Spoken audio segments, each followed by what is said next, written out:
예, 경북 영주 영양 봉화울진의 박형수 의원입니다. 국방부 장관님, 예, 지금 일부에서의 근거 없는 지금 탄핵 주장으로 인해서 만약 탄핵이 가결되면은 국가 안보에 심각한 공백이 발생할 우려가 있다. 그런 점에서 사의를 표명하신 걸로 알고 있습니다. 그 점에 대해서 그 결단을 높이 평가를 하고 또 그럼에도 불구하고 오늘 법사위에 나와 주셔서 이렇게 말씀해 주신 것에도 높이 평가를 합니다.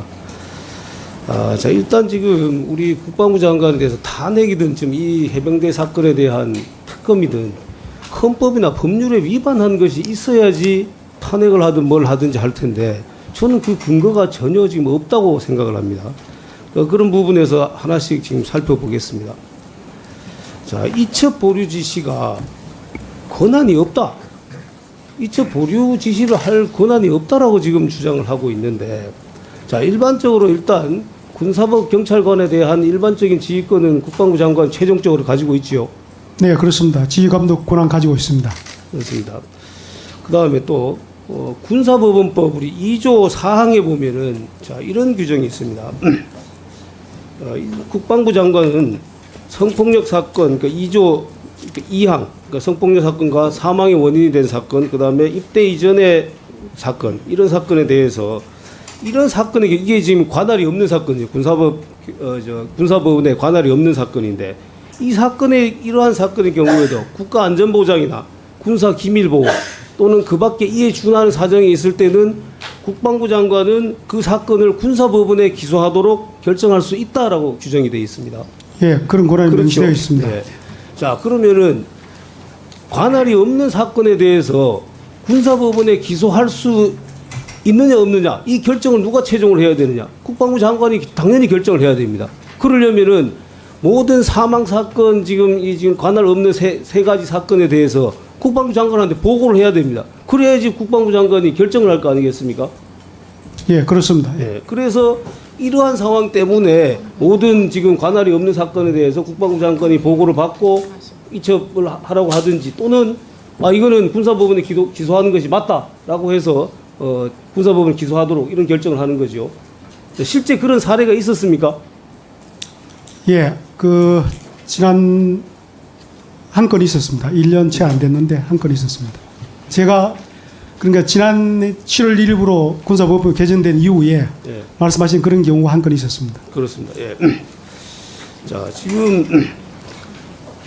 두 번째로 또 지금 문제가 되는 것이 이 대통령령에는 지체 없이 이첩하도록 되어 있는데 보류 지시를 하는 것이 이게 맞느냐라는 이제 이런 또 지적이 있습니다.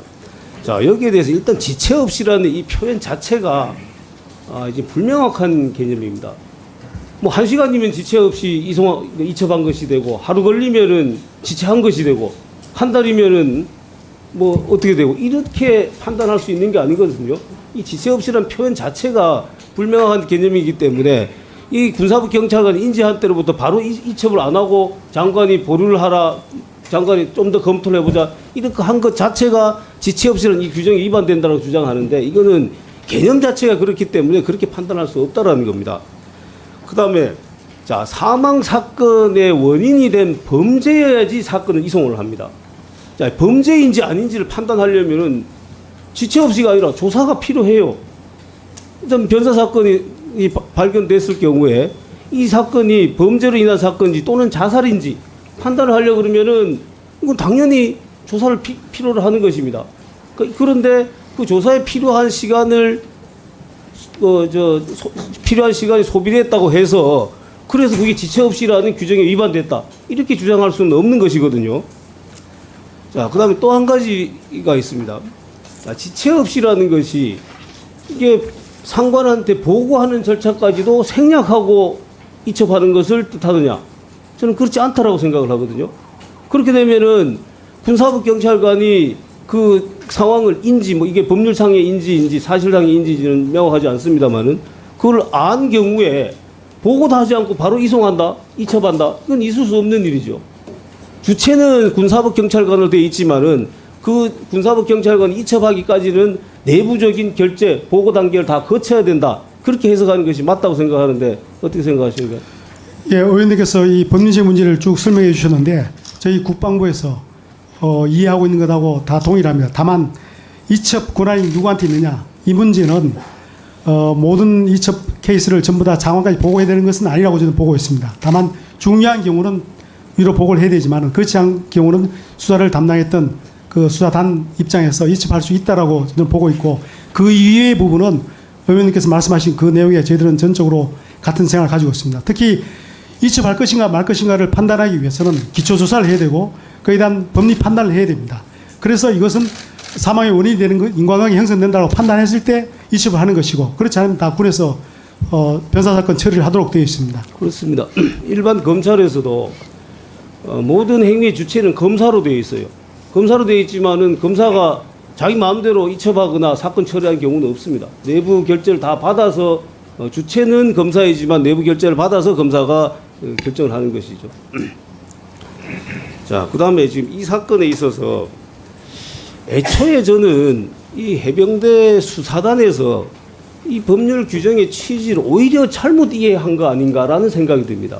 왜냐하면은 자, 이 규정에 의하면은 대통령령에 의하면은 인지한 경우에 지체 없이 이송해야 된다, 이렇게 이첩해야 된다라고 돼 있어요. 자, 이거는 무슨 의미냐면은 군 내부에서 이 사건이 수사가 됐을 때 외압이라든지 그래서 제대로 수사가 안 될 우려가 있으니까 신속하게 이송해라 이런 취지잖아요. 자, 그런데 지금 업무상 과실치사라는 거는 업무상 과실이라는 건 과실치사 범죄는 굉장히 법리적으로 어렵습니다. 우리도 지금 뭐 여기 법원 행정처장님도 앉아 계시지만 20년, 30년 동안 법률에 관련된 일만 해왔던 사람들도 이 과실치사에 대한 법리는 판단하기 굉장히 어려워요. 그런데 해병대 수사단에서 애초에 사람 다 특정을 해가지고 이 피의 사실을 정하려고 하는 것, 이거 자체가 저는 무리였다. 그건 잘못된 판단입니다.